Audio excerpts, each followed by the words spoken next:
Brasil, 31 de março de 1964. Data de um golpe deflagrado contra o governo legalmente constituído de João Goulart.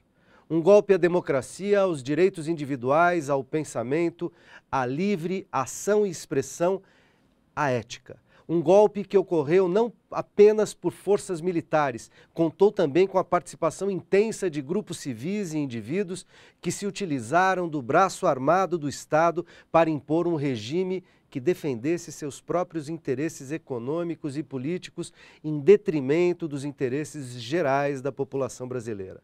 Um golpe, então, civil-militar que reprimiu aos setores politicamente mais mobilizados à esquerda, perseguiu, sufocou, prendeu e torturou trabalhadores, estudantes, religiosos, artistas, pensadores, no campo e nas cidades. 50 anos depois, analisar esse triste período da história brasileira é tentar reconhecer erros e compreender o passado para fortalecer os direitos sociais e a democracia hoje e no futuro. Esse é o debate que começa agora no Melhor e Mais Justo.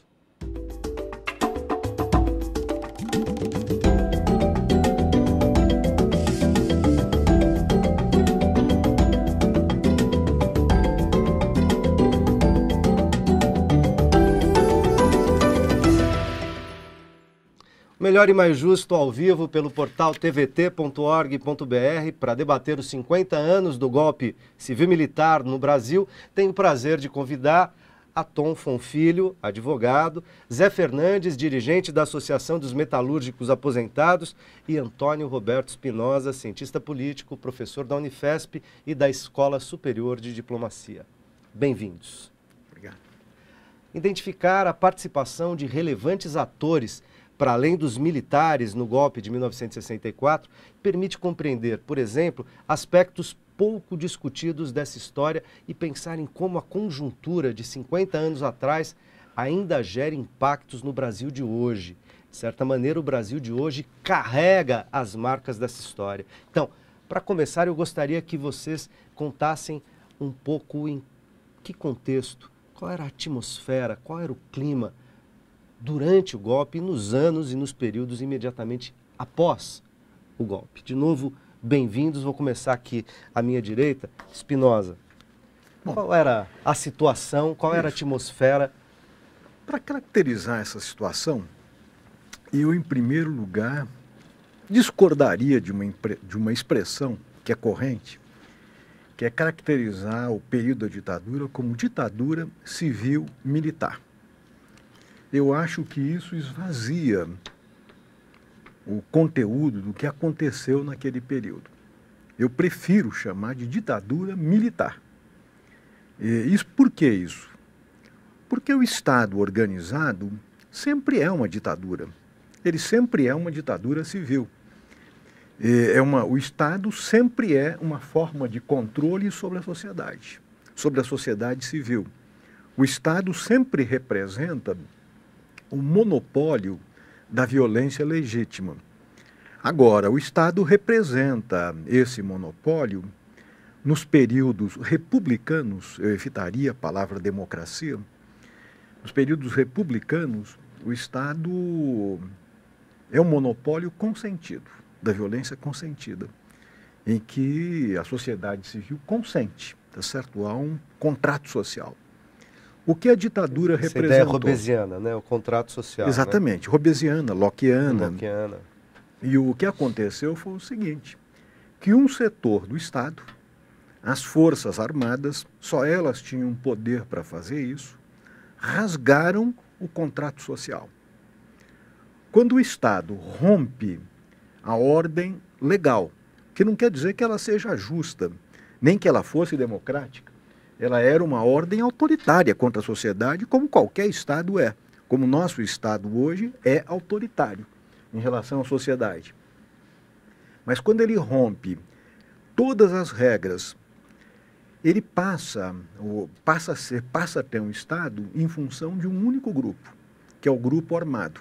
Claro que a esse grupo armado se aliaram oportunistas de todas as naturezas, setores empresariais, que financiaram, que lucraram com isso, mas eles entram como oportunistas, entram como sanguessugas e não como atores. Os atores foram os militares.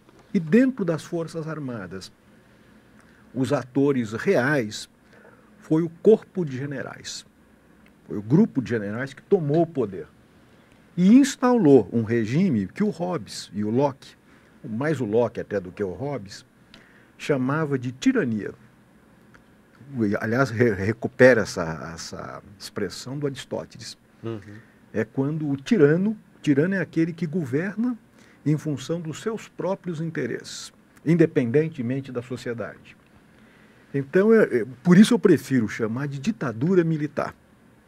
E a característica daqueles 21 anos e alguns aspectos deles que continuam incrustados na nossa realidade política, civil, militar, jurídica, que permanece na nossa cultura até hoje, é exatamente isso, esse caráter autoritário de impor a disciplina a ferro e fogo, de desconsiderar a diferença, de desconsiderar a sociedade e de desconsiderar dentro da sociedade, sobretudo, os interesses das camadas subalternas da população. Então eu prefiro chamar de ditadura militar, porque eu acho que fica mais claro. O que não quer dizer que ela não teve associados, não teve parasitas que se associaram a ela. Teve, e muitos. Era de interesse de certos setores que os militares naquele momento fizessem o que fizeram. Exatamente. Mas para mim o que dá o caráter desses 21 anos é a expressão ditadura militar. É isso que expressa a ideia da tirania. E isso que... Embora um civil também possa ser tirano, né, Spinoza? Você pode ter uma tirania civil. Desde que você tenha força ao seu lado, é possível ter uma tirania civil, não é? Você pode ter a tirania de um civil. Tem que ver quem governa. Quem governa, isso. Se são as Forças Armadas ou se são juízes. Por exemplo. Você pode ter, por exemplo, uma tirania civil. Pode ter uma ditadura do judiciário. Sim. Quer dizer, só para ficar claro que não necessariamente toda ditadura é obrigatoriamente militar, né? Que ela usa a farda. Que o ditador usa a farda. Isso. Mas sem a farda não há ditadura. Ah, não. Sem a força armada do Estado, né? Sem a ditadura. Eu queria parabenizar o Spinoza por essa colocação, porque, na verdade, ele foi na contracorrente, contra uma moda que existe hoje, né, que, na verdade, pode ser com a melhor das intenções, mas que acaba dissolvendo as responsabilidades dos militares na ditadura que foi imposta aqui no Brasil. É evidente que a ditadura foi imposta e também atendeu aos interesses do empresariado, ao interesse imperialista e, com isso, também interesses civis. Então, que tem um componente civil, é verdade. Mas se isso obriga a que se afirme sempre o caráter civil, então não haveria nunca uma ditadura que fosse militar. Todas elas seriam também, na medida em que atendem aos interesses dos civis, teriam ditaduras civis militares. Também atendeu a interesses de outras correntes da sociedade, outros estratos da sociedade, como, por exemplo, teve o apoio decidido ao início da Igreja.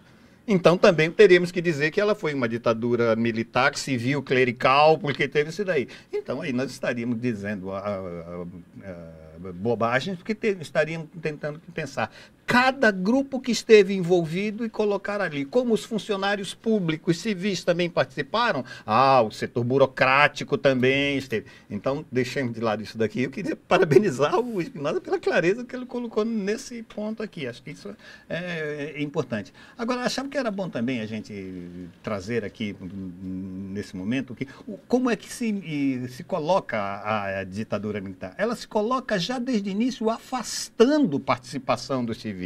O golpe militar, tá certo? E com isso daí ele deixa bem claro a que ele veio, é dado imediatamente e se afasta não somente o presidente da República, mas se afastam também governadores de estados, tá certo? Governadores de estado que são postos de lado para os militares dizerem, nós estamos dizendo aqui que quem agora determina quem vai governar não é mais o povo através de processos eleitorais, somos nós através do exercício da nossa vontade. Atos institucionais, cassações de mandatos.